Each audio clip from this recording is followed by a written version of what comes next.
దాడుల్లో దారుణాలు, కుళ్ళిపోయిన కూరగాయలు, పురుగుల బియ్యం, ఎక్స్పైరీ ఫుడ్, తప్పుడు లెక్కలు, ఇవ్వని బిల్లులు.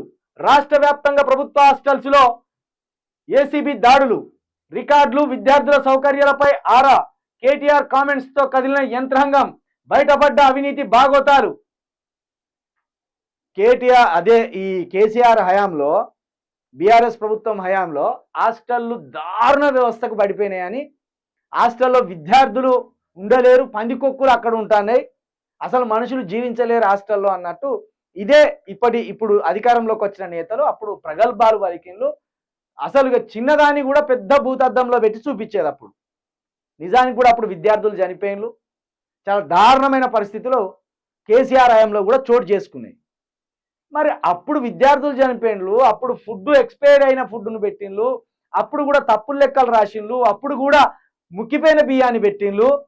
మరి 8-9 నెలలు వచ్చింది, మీరు వచ్చినాకన్నా మారాలి కదా. మరి ఈ 9 నెలలు కూడా సేమ్ అట్టే అద్భుతమైన స్థితిలో ఉన్నది. అటు కేసీఆర్ ఉన్నప్పుడు గట్టే ఉన్నది, ఇప్పుడు కాంగ్రెస్ వచ్చినాక కూడా గట్టే ఉన్నది. అంటే ఇక్కడ ఈ హాస్టళ్లలో ఎవరు చదువుతున్నారు? ధనికుల పిల్లలు చదవరు, ఇక్కడ పేదల పిల్లలు, మధ్యతరగతి పిల్లలు చదువుతారు. కాబట్టి ఈ హాస్టల్లో నాణ్యమైన ఫుడ్ పెట్టరు, నాణ్యమైన విద్య అందించరు, వీటిని ఇట్లా నిర్లక్ష్యం చేస్తారు.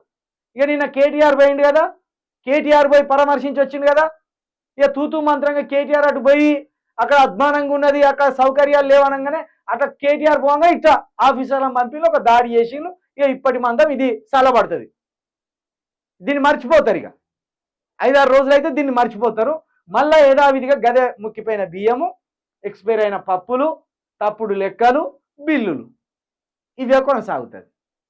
దీన్ని సిట్రైడ్ చేయాలంటే ఖచ్చితంగా తల్లిదండ్రులు ముందటపడాలి, యువత ముందటపడాలి.